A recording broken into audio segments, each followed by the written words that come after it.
சற்று நேரம் அமைதியாக அமர்ந்திருந்து நாம் இருக்கும் இடத்தில் கடவுளுடைய திரு பிரசன்னத்தை உணர அமைதியில் முயற்சி எடுப்போம்.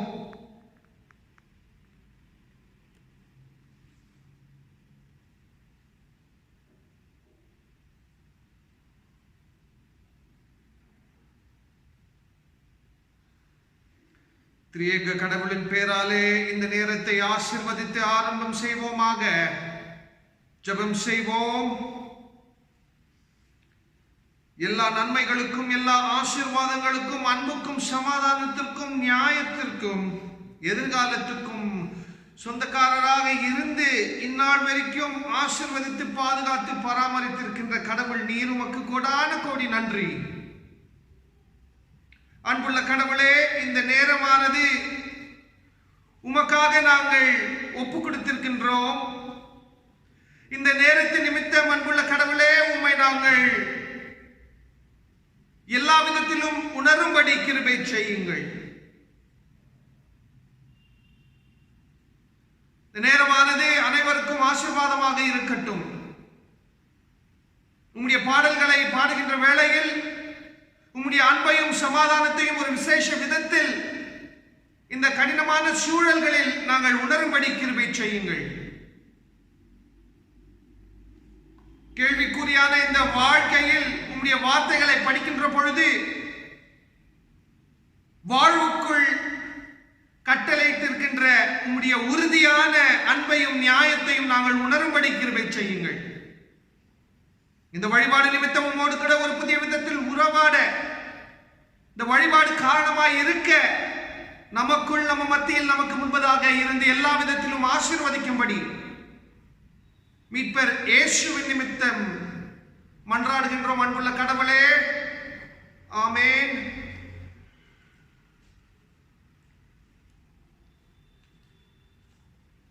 முதலாம் பாடலை இந்த நேரத்தில் பாடுவோம்.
ஆண்டவராகிய இயேசு கிறிஸ்துவின் இனிய நாமத்தில் இந்த ஆராதனை வேளைக்கு அழைக்க கடமைப்பட்டிருக்கின்றேன். எல்லோரும் இணைந்து இரண்டாம் ஆராதனை முறையை கைக்கொள்ளுவோம். பக்கம் 76.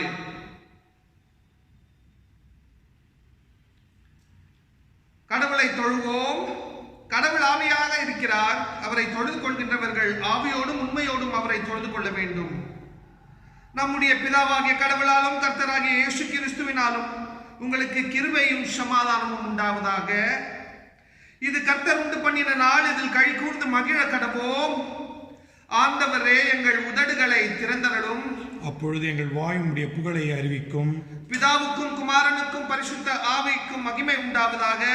ஆதியிலும் இப்பொழுதும் எப்பொழுதுமான சதா காலங்களிலும் மகிமை உண்டாவதாக. ஆமென்.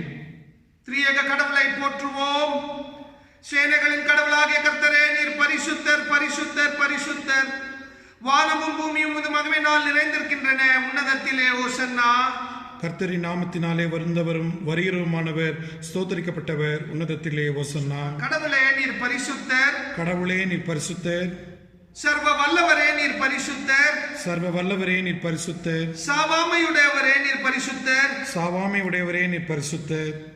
ஆண்டவரே, எங்களுக்காக சிலுவையில் அறையுண்ட எங்கள் மீட்பரே, எங்கள் மேல் கிருபையாயிரும்.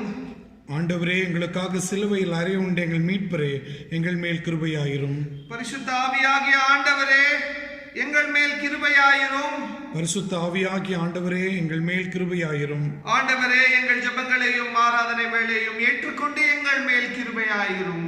ஆண்டவரே, எங்கள் மேல் மனதுருகி எங்கள் மேல் கிருபையாயிரும். கடவுளை பார்த்து பாவ மன்னிப்புக்காக ஏங்குவோம்.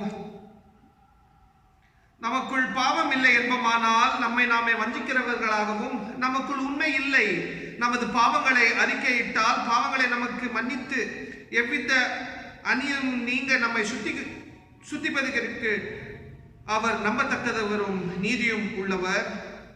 நான் எழுந்து என் தகப்பனிடத்திற்கு போய், தகப்பனே, பரத்துக்கு விரோதமாகவும் உமது பார்வையிலும் நான் பாவம் செய்தேன். இனி உம்முடைய மகன் என்று சொல்வதற்கு நான் பாத்திரன் அல்லன். உம்முடைய கூலிக்காரர்களில் ஒருவனாக என்னை வைத்துக் கொள்ளும் என்பேன். கடவுளுடைய ராஜ்யம் சமீபத்திருக்கின்றது. மனம் திரும்பிய சுவிசேஷத்தில் நம்பிக்கை வையுங்கள். நாம் அமர்ந்த வண்ணமாக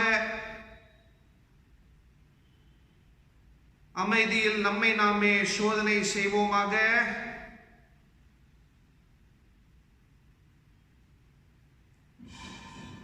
சர்வ வல்லமை உள்ள கடவுளிடத்தில் நாம் நமது பாவங்களை தாழ்மையோடு அறிக்கை செய்வோமாக.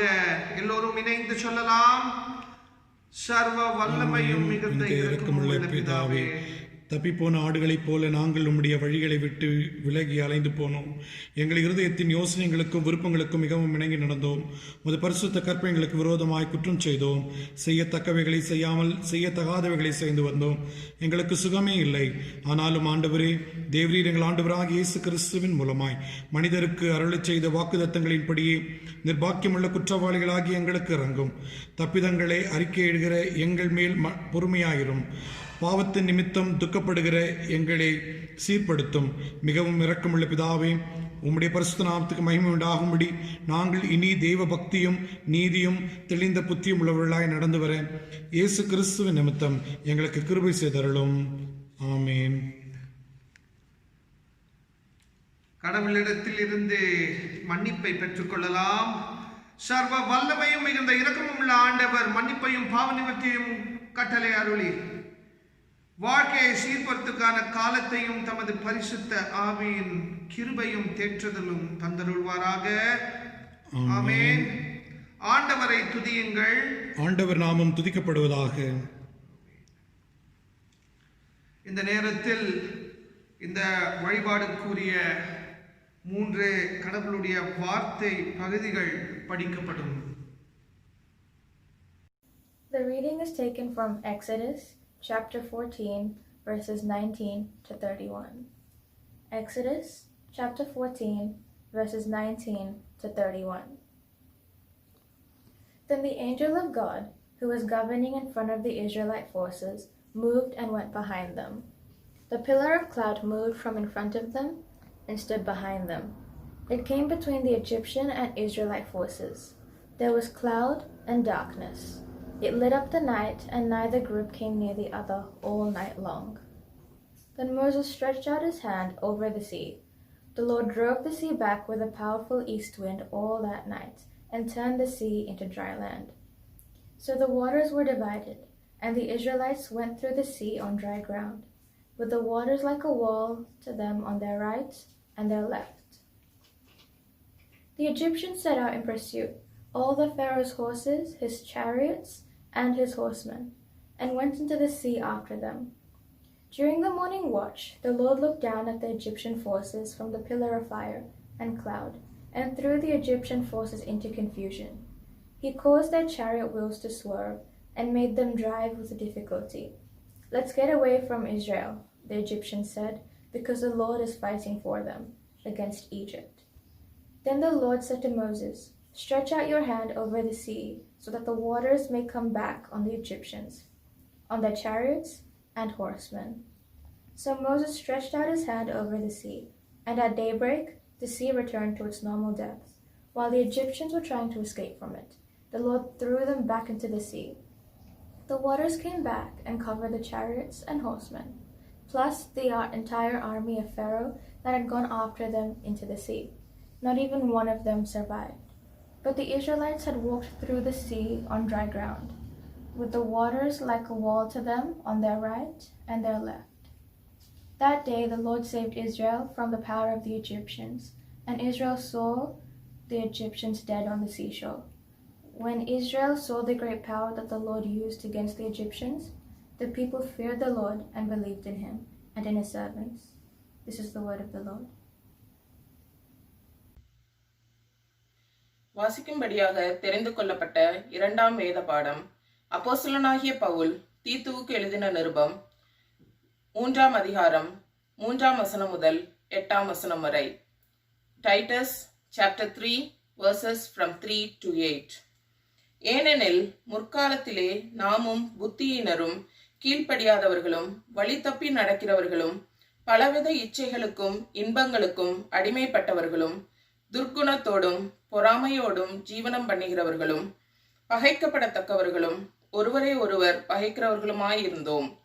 நம்முடைய இரட்சகராகிய தேவனுடைய தயையும் மனுஷர் மேலுள்ள அன்பும் பிரசன்னமான போது நாம் செய்த நீதியின் கிரியைகளின் நிமித்தம் அவர் நம்மை இரட்சியாமல் தமது இரக்கத்தின்படியே மறுஜென்ம முழுக்கினாலும் பரிசுத்த ஆவியினுடைய புதிதாக்குதலினாலும் நம்மை இரட்சித்தார்.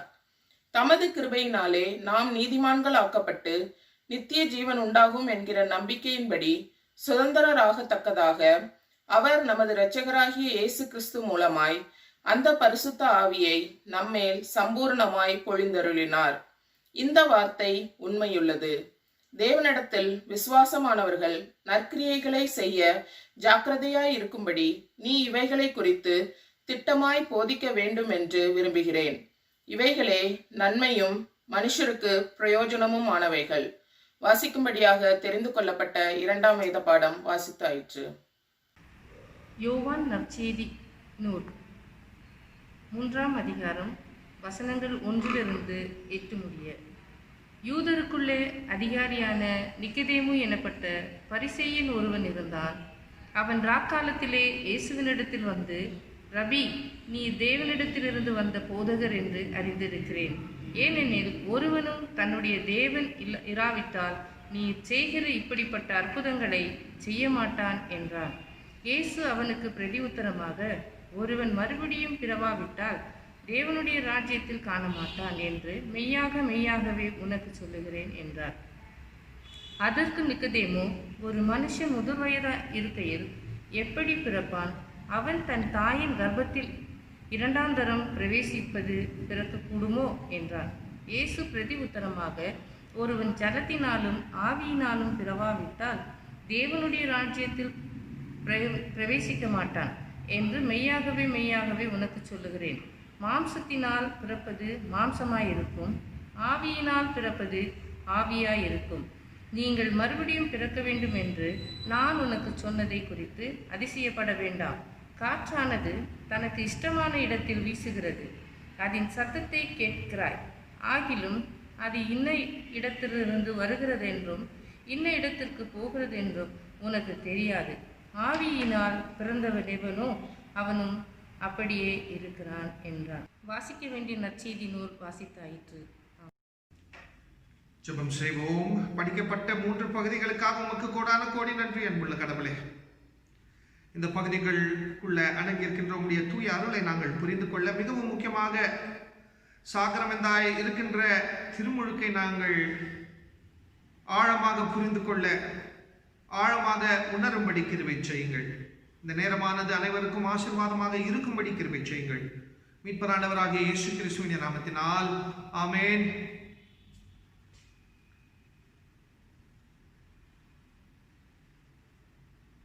பிரியமானவர்களே, திரும்பியும் 3 வாரங்களுக்கு பிறகு இந்த திருச்சபையில் இருந்து உங்களோடு இந்த முறையில் உறவாட கடவுள் செய்திருக்கின்ற இந்த நன்மையை உணரக்கூடியவனாக இருக்கின்றேன். தொடர்ந்து இந்த இடத்தில் வாழக்கூடிய என்னுடைய குடும்பம் மற்றும் பிரசன்னாவுடைய குடும்பத்தை உங்களுடைய தனிப்பட்ட ஜெபங்களிலும் உங்களுடைய குடும்ப ஜெபங்களிலும் நினைவு கூறுங்கள். பிரியமானவர்களே, நமக்கு இன்னைக்கு கொடுக்கப்பட்டிருக்கின்ற தலைப்பு சாக்ரமெண்ட் ஆஃப் பேப்டிசம். பிரியமானவர்களே, சிஎஸ்ஐ திருச்சபையாக நாங்கள் ரிஃபார்ம்டு சர்ச் என்ற ஒரு பாரம்பரியத்தில் வரக்கூடியவர்களாக இருக்கின்றோம். சிஎஸ்ஐ திருச்சபை, அதாவது ரிஃபார்ம்டு சர்ச்சஸ், ரிஃபார்ம்டு திருச்சபை, இவங்களுக்கு இந்த திருச்சபைகளுக்கு இருக்கக்கூடிய 2 முக்கியமான சாக்கிரமெண்ட்டுகள் என்னவென்றால், ஒன்று திருமுழுக்கு ஞானஸ்நானம், இன்னொன்று கடவுளுடைய மாமிசத்தையும் இரத்தத்தையும் பெற்றுக்கொண்டு கடவுளுடைய வாழ்க்கையில் நாமும் பங்காய் இருப்பது. The 2 important sacraments are baptism and Eucharist, taking part in the very body and blood of our Lord, and also being baptized in the name of the Trinitarian God. These 2 sacraments are very important. இந்த வாரம் சாக்கிரமெண்ட் ஆன ஞானஸ்நானத்தை குறித்து யோசிக்க இருக்கின்றோம். திருமுழுக்கை குறித்து ஆழமாக சிந்திக்க இருக்கின்றோம். பிரியமானவர்களே, சாக்கிரமெண்ட் என்றால் என்ன? சரளமாக சொல்ல வேண்டும் என்றால், உள்ளத்தில் உணரக்கூடியவைகளை வெளிப்படுத்துவது. அதாவது உள்ளத்தில் கடவுளுடைய கிருபையை உணர்ந்தவர்களாக நாங்கள் இந்த கிருபையை உணர்ந்தவர்களுடைய கூட்டத்தில் அதை நாங்கள் மெய்யமாக்கக்கூடிய செயல்பாடு. It is an external rendering of internal experience. உள்ளத்தில் உணரக்கூடிய அனுபவம், கடவுளுடைய கிருபையை உள்ளத்தில் நாங்கள் உணர்கின்றோம். இந்த அனுபவத்தை குறித்து நான் இதற்கு மேல் இந்த உலகத்தின் முன்பதாக சொல்ல இருக்கின்றேன். இதுக்கு ஒப்பாயிருக்கின்ற ஒரு பாரம்பரியம்தான் திருமுழுக்கு. பிரியமானவர்களே, திருமுழுக்கு என்று சொல்கின்ற வேளையில் முழுங்குவது என்ற ஒரு காரியத்தை நாங்கள் கவனமாக இந்த நாள் பார்ப்போம். To immerse is something we will ponder upon this week.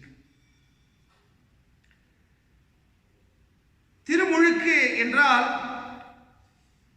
ஆழத்தை குறித்து யோசிப்பது.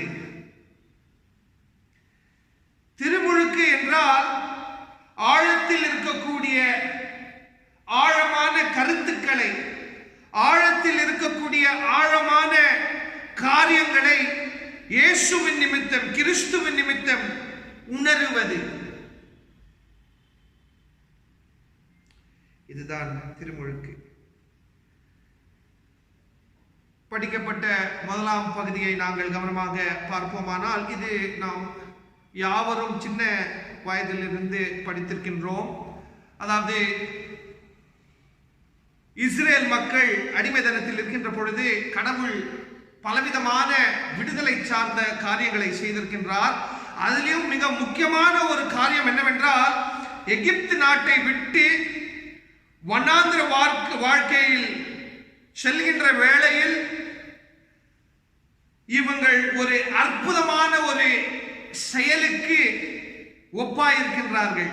ஒரு அற்புதமான, எதிர்பார்க்க முடியாத ஒரு காட்சியை இவங்கள் பார்க்கும்படி கடவுள் செய்திருக்கின்றார். அந்த காட்சியை சற்று நேரம் சிந்தித்து பார்ப்போம். ஒரு குழப்பம், ஒரு கேள்வி, இந்த கடலை எப்படி கடந்து செல்லுவோம் என்ற ஒரு கேள்வி. அப்பொழுது கடவுள் மோசேயோடு பேசுகின்ற வேளையில், உன்னுடைய கையில் இருக்கக்கூடிய அந்த பொருளை கடலை பார்த்து நீட்டு, அந்த காரியத்தை செய்த பிறகு கடவுள் இரண்டாய் பிரிகிறது. அந்த பிரிவினைக்கு பிறகு அந்த பிரிவினை மத்தியில் கடவுள் மையமாக்குற சுதந்திர வாழ்க்கை, விடுதலை வாழ்க்கை உணரக்கூடிய ஒரு கூட்டம் நடக்க இருக்கின்றது. நடக்க இருக்கின்ற பொழுது இவங்களுக்கு முன்பதாக இருந்த கடவுளுடைய பிரசனம், இவங்களுக்கு வழிகாட்டியாக இருந்த மேக ஸ்தம்பம் இவங்களுக்கு பின்னாடி வருகிறதையும் பார்க்கின்றோம். அதை போல பிரிந்திருக்கின்ற கடல் இவங்களுக்கு இரண்டு பக்கமும் செவர்கள் போல் இருக்கின்றது. கடந்து செல்கின்றார்கள்.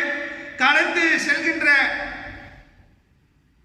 ஒரு காட்சி, கடந்து செல்கின்ற பிறகு அதே கடல் ஆதிக்கத்தை மையமாக்கின, ஒடுக்குமுறையை மையமாக்கின எகிப்து ராஜா மற்றும் அவனுடைய அனைத்து போர் வீரர்களையும் முழுகின ஒரு காட்சியையும் கூட நாங்கள்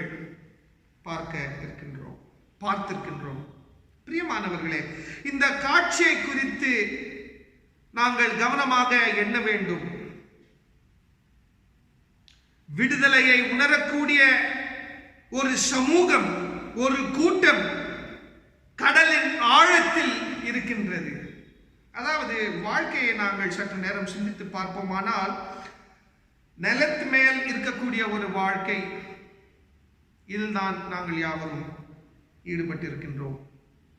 நிலத்து மேலே என்னென்னலாம் இருக்குன்னு பார்ப்போமானால், உலக பிரகாரமான காரியங்கள் மட்டும்தான்.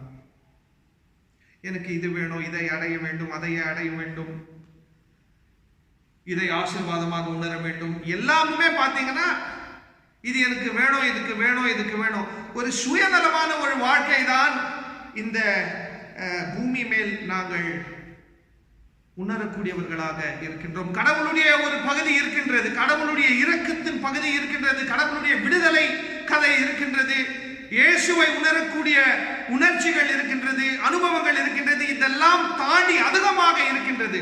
பிரபலமாக இருக்கின்ற பொருட்களை நாங்கள் சிந்தித்து பார்ப்போமானால், கடவுளை கவிழ்க்கக்கூடிய பொருட்கள் தான் அதிகமாக இருக்கின்றது. ஆனால் இந்த ஒரு காட்சியை பார்ப்போமானால், அந்த ஒரு நிலைமையில் இருந்து கடலுக்குள், கடலின் ஆழங்களில் இந்த ஒரு கூட்டம் இறங்குவதை நாங்கள் பார்க்கின்றோம். கடவுள் கடலின் ஆழத்தில் இந்த ஒரு கூட்டத்தை நடத்தி கொண்டிருக்கின்றார்.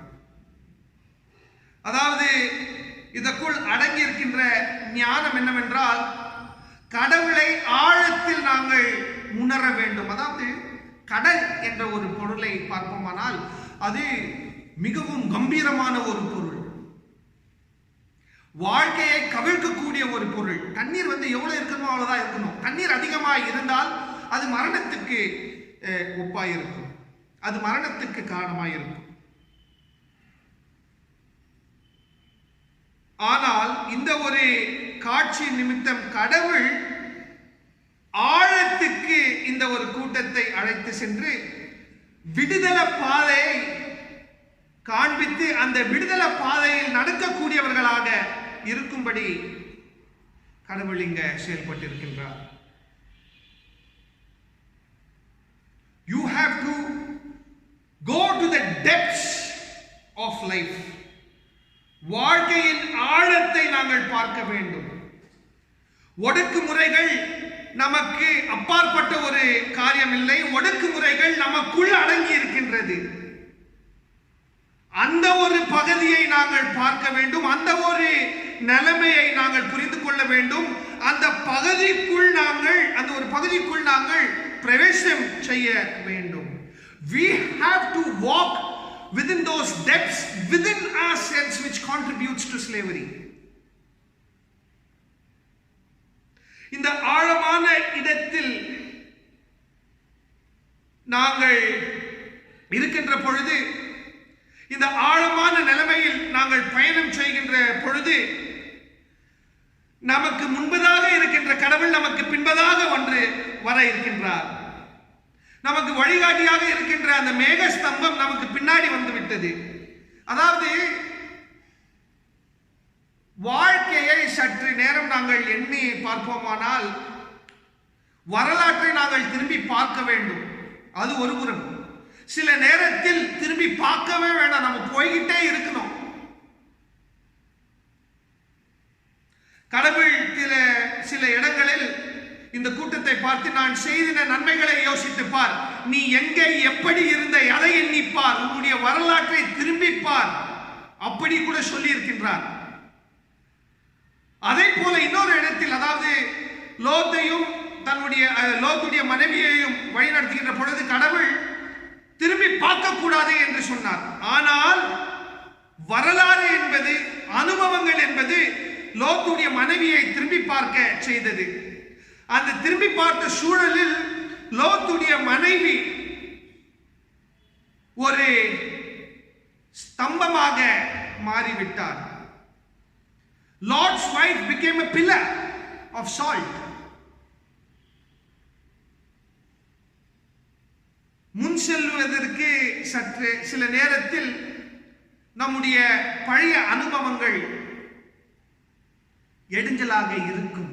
ஆகையினால்தான் கடவுள் இந்த ஒரு அனுபவத்தில் இந்த கூட்டத்தை முன்பதாக அனுப்பி இவங்களுக்கு பின்பதாக கடவுளுடைய பிரசனம் இருக்கின்றது, வழிகாட்டியாக இருக்கின்ற அந்த மேகஸ்தம்பம் இருக்கின்றது. அதாவது இந்த ஒரு கூட்டம் விடுதலையை உணரக்கூடிய ஒரு கூட்டம் மற்றும் விடுதலைக்கு எதிர்ப்பாக செயல்படக்கூடிய இன்னொரு கூட்டத்துக்கு மத்தியில் கடவுளுடைய பிரசனமும் மற்றும் மேகஸ்தம்பமும் இருக்கின்றது. இதற்கு காரணம் என்னவென்றால், இந்த ஒரு கூட்டம் லோத்துடைய மனைவி போல் திரும்பி பார்க்க வாய்ப்புகள் அதிகமாக இருக்கின்றது. இந்த ஒரு நேரத்தில் இவங்க திரும்பி பார்த்தாலும் கூட நான் இருப்பேன்,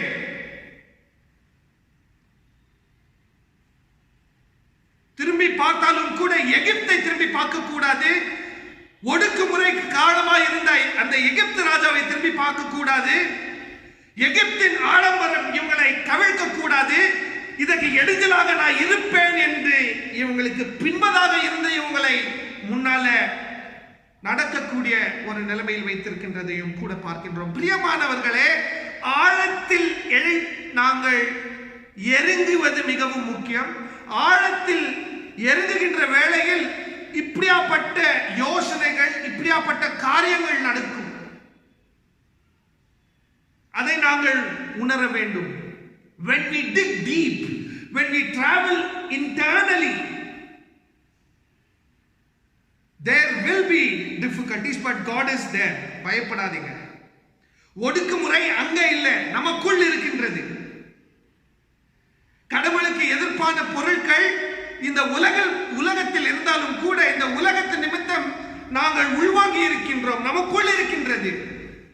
ஞானஸ்தானம், அதாவது திருமுழுக்கு அனுபவம் இப்படியாப்பட்ட ஆழமான கருத்துக்களை மையமாக்குற ஒரு காரியமாக இருக்கின்றது.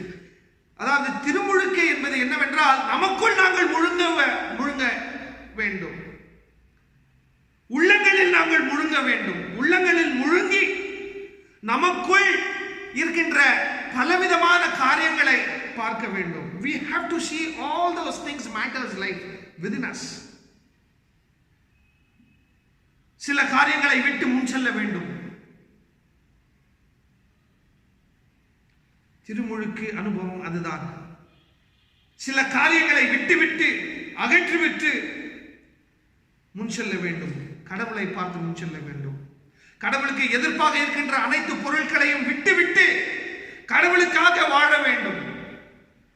ஒடுக்குமுறையை விட்டு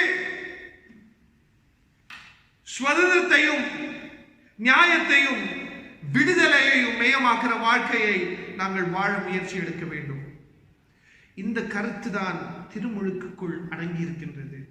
இதைதான் இந்த பகுதியின் நிமித்தம் நாங்கள் புரிந்து கொள்கின்றவர்களாக இருக்கின்றோம். இரண்டாவதாக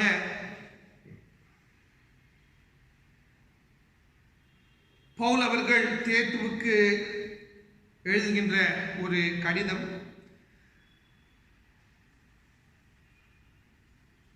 மூன்றாம் அதிகாரம் வசனங்கள் 3-8 வரைக்கும். அதிலும் கூட 5ஆம் வசனத்தை நாங்கள் கவனமாக பார்ப்போமானால்,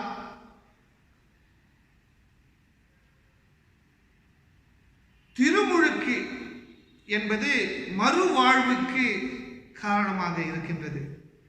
Baptism is a cause to rebirth. 8ஆம் வசனத்தை கவனமாக பார்ப்போமானால், இந்த மறுவாழ்வு எதுக்கு ஒப்பாய் இருக்க வேண்டும்? மறுவாழ்வு நன்மைக்கு ஒப்பாய் இருக்க வேண்டும். engaging in good deeds. 8ஆம் வசனம். நல்ல காரியங்களை செய்யக்கூடியவர்களாக இருக்கக்கூடிய ஒரு நிலைமைக்கு நாங்கள் போக வேண்டும். இது பவுல் அவர்கள் தன்னுடைய நண்பன் சீடன் தேத்துவுக்கு சொல்கின்றார். திருமுழுக்கு கடவுள் கிறிஸ்துவின் நிமித்தம் ஞானஸ்தானத்தை மையமாக்கி இருக்கின்றார். கிறிஸ்துவை உணர்ந்த ஒரு கூட்டமாக நாங்கள் வாழ வேண்டும். அதாவது நன்மை செய்தோம் என்ற ஒரு திமிரில் வாழக்கூடாது. நன்மை என்பது கிறிஸ்துவுக்கு பிறகு வர வேண்டும். கிறிஸ்துவுடைய அனுபவத்துக்கு பிறகு கிறிஸ்துவை சார்ந்த நன்மைகளை நாங்கள் உணரக்கூடியவர்களாக, கிறிஸ்துவ சார்ந்த காரியங்களை நாங்கள் செய்யக்கூடியவர்களாக இருக்க வேண்டும். இந்த அனுபவத்துக்கு முன்பதாக நல்ல காரியங்களை செய்திருந்தால் நான் நல்ல காரியத்தை செய்தேன், ஆகையினால் தான் எனக்கு கடவுள் கிறிஸ்துவை ஆசீர்வாதமாக கொடுத்தார் என்ற ஒரு தவறான எண்ணத்தில் இருக்கக்கூடாது. ஆனால் கிறிஸ்துவுக்கு முன்பதாக இந்த வாழ்க்கை எப்படியாப்பட்ட ஒரு வாழ்க்கையாக இருந்தாலும் எனக்கு கவலை இல்லை. கிறிஸ்து என்ற ஒரு அனுபவத்தில் நான் ஒரு மறுவாழ்வை வாழ இருக்கின்றேன். உயிரை திரும்பியும் பெற்றிருக்கின்றேன். இந்த வாழ்வானது கிறிஸ்து சார்ந்த நன்மைகள். கிறிஸ்து சார்ந்த நன்மைகள் எது? இதுதான் மிக முக்கியமான கேள்வி. கிறிஸ்து சார்ந்த காரியங்கள் எது? இதுதான் முக்கியம். கிறிஸ்துவுடைய கற்பித்தல்கள், கிறிஸ்துவுடைய செயல்பாடுகள், கிறிஸ்துவுடைய நன்மைகள், கிறிஸ்துவுடைய போராட்டங்கள், கிறிஸ்துவுடைய துன்பம், கிறிஸ்துவுடைய மரணம், கிறிஸ்துவுடைய உயிர்த்தெழுந்துதல், கிறிஸ்துவுடைய வருகை, கிறிஸ்துவுடைய நியாயம், இது அனைத்தையும் பிரதிபலிக்கின்றவர்களாக இருக்க வேண்டும். உலகத்தை பிரதிபலிக்கிறவர்களாக இருக்காமல் உலகத்தில் இருக்கக்கூடிய பல்வேறு நியாய சட்டங்கள் இருக்கின்றது, அதையும் தாண்டி அது ஒரு புறத்தில் இருந்தால் இன்னொரு புறத்தில் கிறிஸ்து நிமித்தம் நியாயம் என்பது ஒன்று இருக்கின்றது. இந்த நியாயத்துக்கு அப்பாற்பட்ட ஒரு நியாயம், இந்த நியாயமானது வேறுபாடுகளை எதிர்க்கக்கூடிய ஒரு நியாயம், ஒடுக்குமுறையை கவிழ்க்கக்கூடிய ஒரு நியாயம் தான் கிறிஸ்துவ சார்ந்த நியாயம். இப்படியாப்பட்ட நியாயத்தின் காரியங்களில் நாங்கள் ஈடுபட வேண்டும். இதை நீங்கள் மனதில் வைத்துக் கொள்ளுங்கள் என்ற ஒரு எச்சரிக்கையை கொடுத்திருக்கின்றார். பிரியமானவர்களே, பவுலாக இருக்கட்டும், தேத்துவாக இருக்கட்டும், இவங்க அனைத்து பேரும் அவங்களுடைய திருச்சபைகளுக்கு சொல்லக்கூடிய கருத்துக்கள், திருச்சபையில் பிரச்சனைகளை இவங்களை பார்த்தார்கள். அதாவது அந்த காலத்தில் பிரச்சனைகள், இந்த காலத்திலும் கூட பிரச்சனைகள். ஆகையினால் தான் சில காரியங்களை நாங்கள் இருப்பதாகவே சொல்ல வேண்டும். திருச்சபையானது கிறிஸ்துவ சார்ந்த ஒரு திருச்சபையாக இருக்க வேண்டும். இதை நான் சொல்வதற்கு காரணம் என்னவென்றால், திருமுழுக்கு என்ற ஒரு சடங்கை நாங்கள் பார்ப்போமானால் பிரபலமாக ஒரு குழந்தையை தான் நாங்கள் இந்த ஒரு ஈடுபாட்டில் எண்ணி இருக்கின்றோம். We only think about infant baptism. It is very rarely that we have adult baptism. அதாவது பெரியோர்கள் அவங்களுக்கு திருமுழுக்கு மிகவும் குறைவாக தான் இருக்கின்றது திருச்சபைக்குள். கிறிஸ்துவ குடும்பங்களுக்கு கடவுள் பிள்ளைகளை ஆசீர்வாதமாக கொடுத்திருக்கின்றார். இந்த பிள்ளைகளை அந்த சிறு குழந்தை நிலைமையிலே கோயிலுக்கு கொண்டு வந்து, திருச்சபைக்கு கொண்டு வந்து திருமுழுக்கு என்ற ஒரு சடங்கில் ஈடுபடும்படி நாங்கள் செயல்பட்டு கொண்டிருக்கின்றோம். இந்த ஈடுபாட்டை நாங்கள் கவனமாக பார்ப்போமானால், தந்தை தாய் குழந்தையை கொண்டு வந்து ஆயர்கள் மற்றும் திருச்சபையாக அந்த பெற்றோர்களோடு இணைந்து, இந்த குழந்தை எங்களுடைய பொறுப்பு. எப்படியாப்பட்ட பொறுப்பு? கிறிஸ்துவின் பாதையில் நடக்கக்கூடிய காரியங்களில் நாங்கள் ஈடுபடுவோம், இந்த குழந்தையை அந்த பாதையில் நடக்க உதவியாக இருப்போம் என்ற ஒரு வாக்குறுதியை எடுக்கின்றோம். அப்படியாப்பட்ட செயல்களில் நாங்கள் இருக்கின்றோமா என்பதை தான் நாங்கள் இப்பொழுது சிந்தித்து பார்க்க வேண்டும். அதாவது குழந்தையை எடுத்துட்டு வரும்போது, இல்லை ஞானஸ்தானத்தை எடுத்துட்டு வரும்போது, don't think it is the ticket to heaven. ஞானஸ்தானத்தை ஏற்றுக்கொண்டு விட்டார், இந்த குழந்தை இதுக்கு மேல பரலோகத்துக்கு சொந்தம். ஆமா, பரலோகத்துக்கு சொந்தம், கிறிஸ்துவுக்கு சொந்தம். ஆனால் அந்த குழந்தை ஒரு வயதிலிருந்து இன்னொரு வயதுக்கு போகின்ற வேளையில் அந்த சிறு குழந்தை பெரிய குழந்தையாக ஆக பொழுது, வாலிபனாக ஆகும்போது, பெரியவர்களாக ஆகும்போது நாம் அனைவரையும் பார்க்கக்கூடியவர்களாக தான் இருக்கின்றார்கள். பார்க்கும் போது கிறிஸ்துவை பிரதிபலிக்கக்கூடியவர்களாக நாங்கள் இருக்கின்றோமா என்ற கேள்வியை நாங்கள் கவனமாக பார்க்க வேண்டும். Are we exhibiting Christ to these little ones? Are we exhibiting and portraying Christ to the growing population of the church? அது குழந்தையா இருக்கட்டும், ஸ்கூல் படிக்கிற பிள்ளையா இருக்கட்டும், காலேஜ் படிக்கிற வாலிபனாக இருக்கட்டும், திருமணத்தை எதிர்பார்த்து கொண்டிருக்கின்ற வாலிபர்களாக இருக்கட்டும், இவங்க அனைத்து பேருக்கும் என்னத்தை நாங்கள் பிரதிபலிக்கின்றோம் என்ற ஒரு கேள்வி. இதே ஒரு சூழல் தான் அந்த காலத்திலும் கூட. அவங்க பெருமையை தான் பேசிட்டு இருந்தாங்க. நான் இதை செய்தேன், நான் அதை செய்தேன், அதனால தான் என்ன கடவுள் இப்படி ஆசீர்வதிச்சிருக்காரு, அதனால தான் கடவுள் என்ன அப்படி ஆசீர்வதிச்சிருக்காரு, பெருமையில வாழ்ந்து கொண்டிருக்கிறார்கள். அந்த ஒரு சூழலில் தேத்துவர்கள் பெருமையாக இருக்காத, பெருமை என்பது குப்பைக்கு சமம், அந்த குப்பையில போட்டுவிட்டு கிறிஸ்துவை பிரதிபலிக்கின்ற வாழ்க்கையை குறித்து என்ன, திருமுழுக்கு பிறகு வாழ்க்கை எப்படி இருந்திருக்கின்றது அதை என்ன. பிரியமானவர்களே, திருச்சபையாக எதை நாங்கள் பிரதிபலிக்கிறவர்களாக இருக்கின்றோம்? சிறுவர்களுக்கு முன்பதாக திருச்சபை பலவிதமான கேவலமான காரியங்களை பிரதிபலித்திருக்கின்றது. சொல்ல வேண்டாம், நான் வாரமும் சொல்லிட்டு தான் இருக்கேன். Baptism is all about rebirth in Christ. திருமுழுக்கு மறுவாழ்வுக்கு காரணம் கிறிஸ்துவின் நிமித்தம், அதை மறுக்கக்கூடாது. மூன்றாவதாக, யோவான் அவர்கள் எழுதின நற்செய்தி நூல் 3ஆம் அதிகாரம் வசனங்கள் 1-8, அதில் மிக முக்கியமாக 8ஆம் வசனத்தை மற்றும் தான் நாங்கள் தியானிக்க இருக்கின்றோம். John 3:1-8. இந்த 8ஆம் வசனத்தை தியானம் செய்வதற்கு முன்பதாக நிக்கோதேமஸ் உடைய காரியம், நிக்கோதேமஸ் உடைய செயல்பாடை நாங்கள் கவனமாக பார்ப்போம். அதாவது நிக்கோதேமஸ் பார்த்தீங்கன்னா இரவில் கிறிஸ்துவை பார்க்க வந்திருக்கின்றார். இரவில் வந்து எதிர்பார்க்க முடியாத கேள்விகள், ஆழமான கேள்விகளை கேட்க துணிந்தவனாக தான் நாங்கள் பார்க்க வேண்டும். அந்த கேள்விகளை நாங்கள் குறைவாக பார்க்க கூடாது. குறைவாக பார்க்கக்கூடியவர்கள் கிறிஸ்து மட்டும்தான். கிறிஸ்து மட்டும்தான் அந்த கேள்வி வந்து குறைவான கேள்வியா இல்ல தரமான கேள்வியா என்று நியாயம் தீர்க்க வேண்டும். நம்மளுடைய கடமை என்னவென்றால் நிக்கோதேமஸ் போல கேள்வியை எழுப்ப வேண்டும். ஏனெனில் நம் வாழ்க்கை நிமித்தம் நாங்கள் நம்மை யோசித்து பார்ப்போமானால் தெரிஞ்ச போலதான் நம்ம இருக்கோம். எல்லாமே தெரிஞ்ச போலதான் இருக்கும்.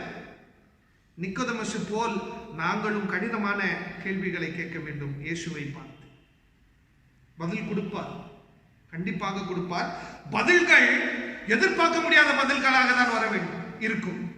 அவங்க ரெண்டு பேருடைய அந்த பேச்சுவார்த்தையை பாருங்க, கவனமாக பாருங்க. மறுவாழ்வு குறித்து தான்.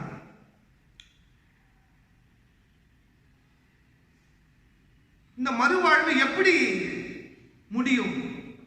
நான் வந்து என்னுடைய தாய்க்குள்ள போய் திரும்ப வரக்கூடிய அது எப்படி? இது பிராக்டிக்கலா முடியாதுங்களே. அப்போ வந்து இயேசுவானவர் இந்த நிக்கோதேமஸை பார்த்து இவ்வளவுதானா உன்னுடைய அறிவு தான் சொல்றாரு, இவ்வளவுதான் நீ சிந்திக்க முடியுமா? சரி, அதெல்லாம் இருக்கிட்ட விட்டுடு.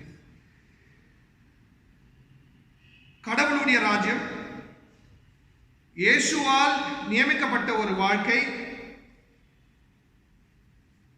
தூய ஆவியின் காரணத்தினால் தூய ஆவியின் நிரம்பி இருக்கின்ற வாழ்க்கை எப்படியாப்பட்ட ஒரு வாழ்க்கை என்ற ஒரு கேள்விக்கு பதில் 8ஆம் வசனம். காற்று போல. காற்று எங்கே போகின்றது? காற்று என்பது எந்த இடத்திலிருந்து வருது, எந்த இடத்துக்கு போகுது என்ற ஒரு அறிகுறி யாருக்குமே சொல்ல முடியாது. we can't understand where the air comes from and where the air goes, where the wind comes from and where the wind blows. The spirit is like that, and all those who are in spirit should be like that. 8ஆம் வசனத்தை கவனமாக பாருங்கள். It is like that with everyone who are born in spirit. தூய ஆவியின் நிமித்தம் வாழக்கூடியவர்கள் காற்று போல இருக்க வேண்டும். காற்றுக்கு வேறுபாடு தெரியாது, அது எல்லாத்தையும் தொடும். காற்றுக்குள் ஒரு துணிச்சல் இருக்கின்றது. காற்று ஒரு குழந்தை போல. குழந்தைய வந்து அப்படியே விட்டு பாருங்க, குழந்தை எல்லா இடத்துலயும் ஓடும். காற்று கூட அப்படிதான். காற்றுக்கு எஜமானன் யாருமே இல்லை, கடவுள் மட்டும்தான். தூய ஆவியின் நிமித்தம் நாங்கள் எண்ணக்கூடிய வாழ்க்கை, அதாவது நம்பிக்கை என்னவென்றால் திருமுழுக்குக்கு பிறகு வாழ்க்கை தூய ஆவி ஆனவர் சார்ந்த வாழ்க்கையாக இருக்க வேண்டும், ஆவிக்குரிய வாழ்க்கையில் இருக்க வேண்டும் என்ற ஒரு பிரபலமான கேள்வி நம் யாவருக்கும் தெரியும். இந்த கேள்வியின் பதில் இவ்வளவுதான், காற்று போல இருங்கள். ஏனெனில் தூய ஆவியானவர்களுடைய செயல்பாடு அப்படிதான் இருக்கின்றது. துணிச்சலாக வாழ வேண்டும், காற்று போல இருக்க வேண்டும். காற்று குழந்தை போல இருக்கின்றது. சாக்கிரமென்டான திருமுழுக்கை மையமாக்குற நபர்களாக இருக்க வேண்டும் என்றால் மறுவாழ்வு என்பது தொடர்ந்து வாழ்க்கையில் இருந்து கொண்டே இருக்க வேண்டும். It should be happening. There isn't one born again experience. There has to be many born again experiences. ஒரே ஒரு அனுபவம் தான், அதன் பிறகு வேற அனுபவமே இல்லை. அந்த ஒரே அனுபவத்தில் நான் எல்லாத்தையும் கண்டேன் என்று வாழக்கூடாது. மறுவாழ்வு என்பது அனுதின வாழ்க்கையில் உணரக்கூடியவர்களாக இருக்க வேண்டும். நாளுக்கு நாள் நாங்கள் கிறிஸ்துவின் நாமத்தினால் மரித்து கிறிஸ்துவுடைய நாமத்தினால் எழும்பினவர்களாக இருக்க வேண்டும். நாளுக்கு நாள், நிமிடத்துக்கு நிமிடம் நாங்கள் இந்த ஒரு அனுபவத்தில் இருக்க வேண்டும். We should keep dying and raising in our thinking, in our being and in our participating. எண்ணத்தில், உள்ளத்தில், செயல்பாடுகளில் மரணம், உயிர்த்தெழுதல் என்ற ஒரு அனுபவம் தொடர்ந்து இருந்து கொண்டே இருக்க வேண்டும். Born again experience should be many. அது ஒரு தொடர் கதையாக தான் இருக்க வேண்டும். முடிவு இருக்கக்கூடாது. இந்த வாழ்க்கை என்ற ஒரு பயணத்தில் இந்த ஒரு அனுபவமானது மிகவும் முக்கியம். தொடர்ந்து இந்த திருமுழுக்கை பெற்றவர்கள் நாங்கள் யாவரும் கவனமாக இருப்போம். திருமுழுக்கு கொடுக்க வேண்டும், திருமுழுக்கில் ஈடுபட வேண்டும் எனக்கூடிய திருச்சபை கவனமாக இருக்கக்கூடிய திருச்சபை. கவனமாக இருப்போம். கடவுள்தான் இந்த வார்த்தைகளை, கடவுள்தான் இந்த ஞானத்தை ஆசீர்வதித்திருக்கின்றார். ஜெபம் செய்வோம். அன்புள்ள கடவுளே, திருமுழுக்கு என்ற ஒரு சாக்கிரமத்தை நாங்கள் உணர்ந்தவர்களாக, உணரக்கூடியவர்களாக, தொடர்ந்து அதற்குள் வேரூன்றி அதை சார்ந்து நாங்கள் வாழக்கூடியவர்களாக இருக்கும்படி கிருபை செய்யுங்கள். திருமுழுக்குக்கு காரணர் நீர் மட்டும்தான். தொடர்ந்து திருச்சபையை ஆசீர்வதிங்கள், வழிநடத்துங்கள். மீட்பரானவராகிய இயேசு கிறிஸ்துவின் நாமத்தினால் ஆமென். நாம் யாவரும் எழுந்து நின்று அப்போஸ்தல விசுவாச பிரமாணத்தை நாம் இணைந்து சொல்லுவோம். வானத்தையும் பூமியையும் படைத்து சர்வ வல்லமையுள்ள பிதாவாகிய தேவனை விசுவாசிக்கிறேன். அவருடைய ஒரே குமாரனாகிய நம்முடைய நாதர் இயேசு கிறிஸ்துவையும் விசுவாசிக்கிறேன். அவர் பரிசுத்த ஆவியினாலே கன்னிமரிடத்தில் உட்பவித்து பிறந்தார். பொந்தி பிலாத்தின் காலத்தில் பாடுபட்டு சிலுவையில் அறையுண்டு மரித்து அடக்கம் பண்ணப்பட்டு பாதாளத்தில் இறங்கினார். மூன்றாம் நாள் மரித்தோரிலிருந்து எழுந்தருளினார். பரமண்டலத்துக்கு ஏறி சர்வ வல்லமையுள்ள பிதாவாகிய தேவனுடைய வலது பார்சத்தில் விற்றிருக்கிறார். அவ்விடத்திலிருந்து உயிருள்ளோரையும் மரித்தோரையும் நியாயந்திருக்க வருவார். பரிசுத்த ஆவியை விசுவாசிக்கிறேன். பொதுவாக இருக்கிற பரிசுத்த சபையும் பரிசுத்தமுடைய ஐக்கியமும் பாவ மன்னிப்பும் சரீர உயிர்த்தெழுதலும் நித்திய ஜீவனும் என்று விசுவாசிக்கிறேன். ஆமென். ஜெபம் செய்வோம். கர்த்தர் உங்களோடு கூட இருப்பாராக. அவர் உமது ஆவியோடு இருப்பாராக. கர்த்தாவே எங்களுக்கு இரங்கும். கிறிஸ்துவே எங்களுக்கு இரங்கும். கர்த்தாவே எங்களுக்கு இரங்கும். பரமண்டலங்களில் இருக்கிற எங்கள் பிதாவே, உம்முடைய நாமம் பரிசுத்தப்படுவதாக, உம்முடைய ராஜ்யம் வருவதாக, உம்முடைய சித்தம் பரமண்டலத்திலே செய்யப்படுவது போல பூமியிலேயும் செய்யப்படுவதாக. அன்றன்றுள்ள எங்கள் அப்பத்தை எங்களுக்கு இன்று தார். எங்களுக்கு விரோதமாய் குற்றம் செய்கிறவர்களை நாம் மன்னிக்கிறது போல எங்கள் குற்றங்களை மன்னியும். எங்களை சோதனைக்குள் பிரவேசிக்க பண்ணாமல் தீமை நின்று ரட்சித்தீர்களும். ராஜ்யமும் வல்லமையும் மகிமையும் என்றென்றைக்கும் உடையவைகளே. ஆமென். ஆண்டவரே, உமது இரக்கத்தை எங்களுக்கு காண்பியும். உம்முடைய ரட்சிப்பை எங்களுக்கு அருள் செய்யும். ஆண்டவரே, எங்களை ஆள்பவர்களை வழிநடத்தும். அவர்களுக்கு வரத்திலிருந்து வரும் ஞானத்தை கொடுத்தருளும். உம்முடைய பணிவிடக்காரருக்கு நீதியை திருப்பியும். நீர் தெரிந்து கொண்ட ஜனத்தை சந்தோஷப்படுத்தும். ஆண்டவரே, உமது ஜனத்தை ரட்சியும். உம்முடைய சுத்தத்தை ஆசீர்வதியும். ஆண்டவரே, எங்கள் காலத்தில் சமாதானத்தை தந்தருளும். தேவரீரே அல்லாமல் உலகத்தை ஆள்பவர் வேறு ஒருவரும் இல்லை. கடவுள் எங்கள் இருதயங்களை சுத்திகரியும். உம்முடைய பரிசுத்த ஆவியை எங்களிடத்திலிருந்து எடுத்துக்கொள்ளாதேயும். ஆமென். காணிக்கை கூறிய பாடல் இப்பொழுது நாங்கள் யாவரும் இணைந்து பாடலாம். இந்த நேரத்தில் கடவுளுக்கு கொடுக்கக்கூடிய காணிக்கைகளை நீங்கள் கடவுளுக்கு தாருங்கள்.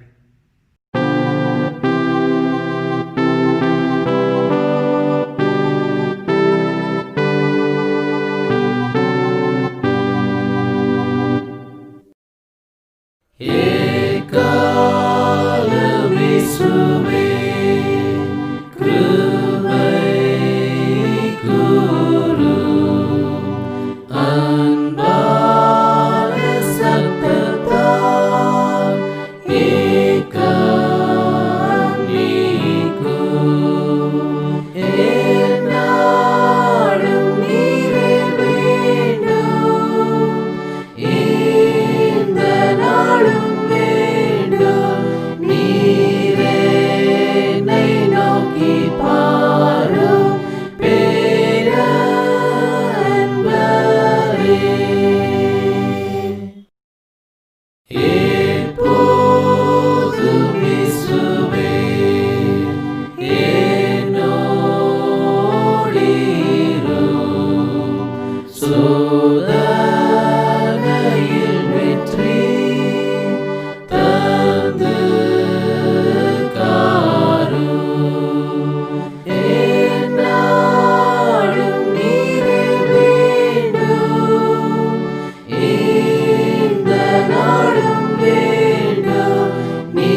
அன்புள்ள கடவுளே, உம்மிடத்திலிருந்து பெற்றுக்கொண்ட ஆசீர்வாதங்கள் அநேகம்.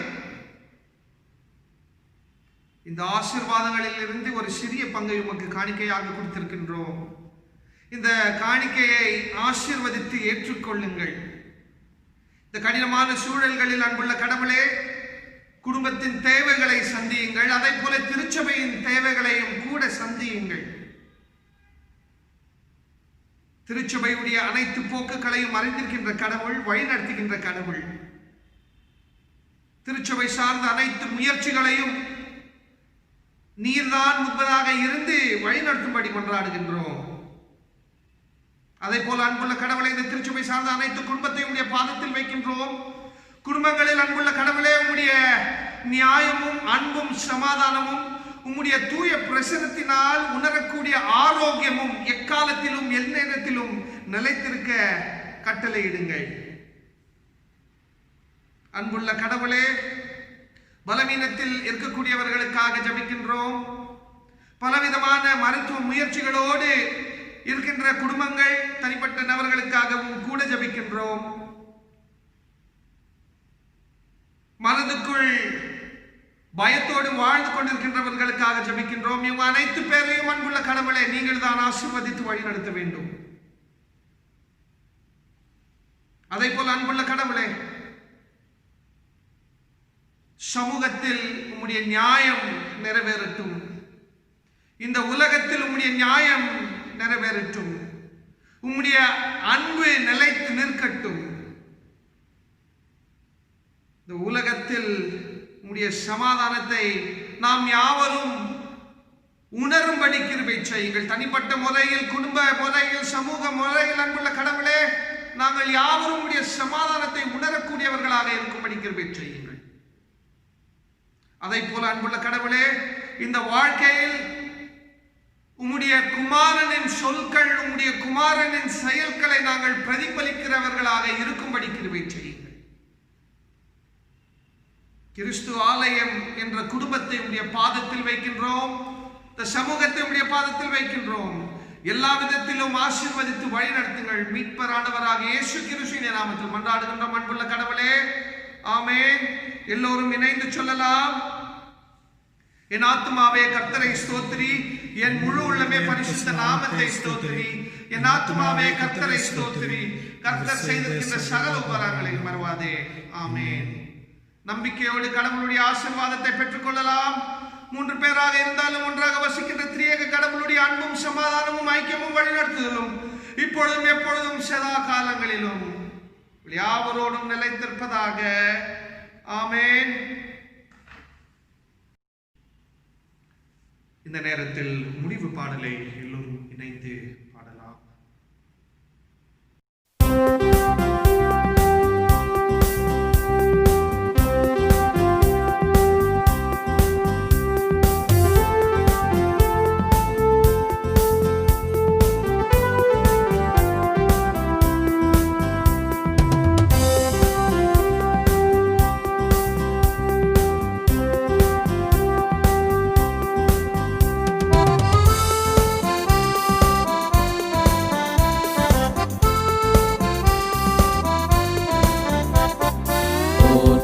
துதிப்போம் தேவதேவனை புதிய இதயமுடனே, நேற்றும் இன்றும் என்றும் மாறா இயேசுவை நான் என்றும் பாடி துதிப்போம். நேற்றும் இன்றும் என்றும் மாறா இயேசுவை நான் என்றும் பாடி துதிப்போம். இயேசு என்னும் நாமமே என் ஆத்துமாவின் கீதமே, என் நேசரேசுவை நான் என்றும் ஏத்தி மகிழ்ந்திடுவேன். என் நேசரேசுவை நான் என்றும் ஏத்தி மகிழ்ந்திடுவேன்.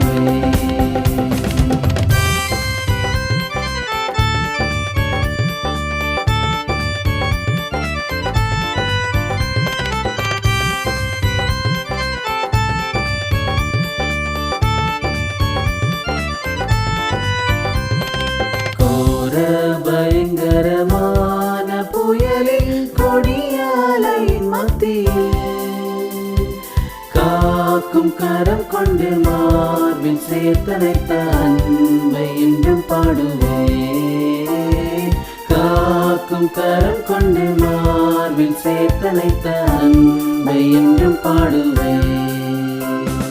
இயேசு என்னும் நாமமே என் ஆத்துமாவின் கீதமே, என் நேசரேசுவை நான் என்றும் ஏத்தி மகிழ்ந்திடுவேன். என் நேசரேசுவை நான் என்றும் ஏத்தி மகிழ்ந்திடுவேன்.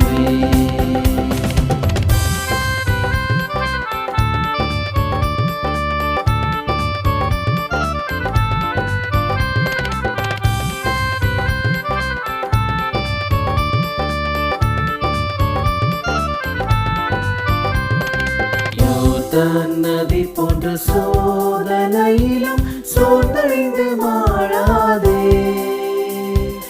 ஆர்ப்பின் ஜெயதொனியோடு பாதுகாக்க அன்பை என்றும் பாடுவேன். ஆர்ப்பின் ஜெயதொனியோடு பாதுகாக்க அன்பை என்றும் பாடுவேன். இயேசு என்னும் நாமமே என் ஆத்துமாவின் கீதமே, என் நேசரேசுவை நான் என்றும் ஏத்தி மகிழ்ந்திடுவேன். என் நேசரேசுவை நான் என்றும் ஏத்தி மகிழ்ந்திடுவேன்.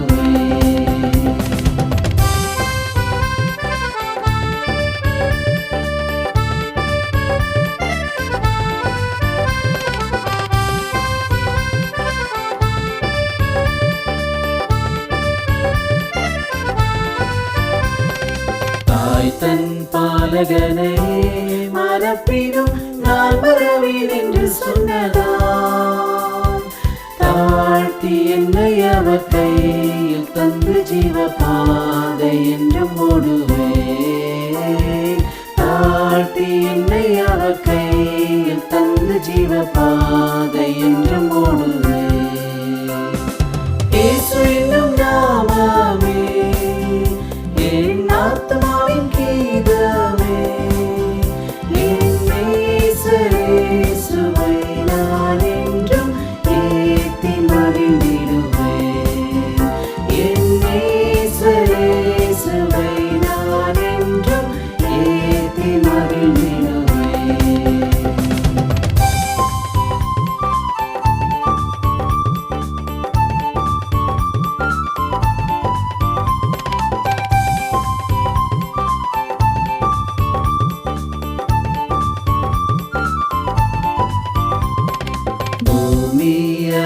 நித்தமும் சாட்சியாகவே போங்கள் என்று கட்டளையதாய்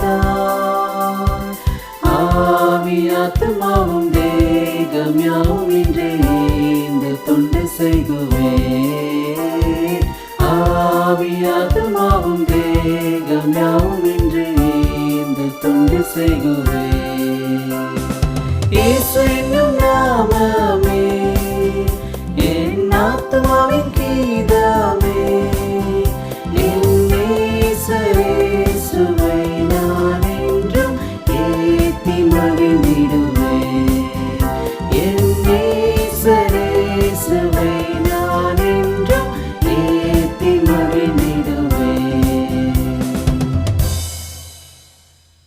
நீங்கள் யாவரும் கடவுளுடைய ஆசீர்வாதத்தோடு, கடவுளுடைய அன்போடு, கடவுளுடைய சமாதானத்தோடு நீங்கள் இருக்கும் இடத்தில் சந்தோஷமாக வாழுங்கள்.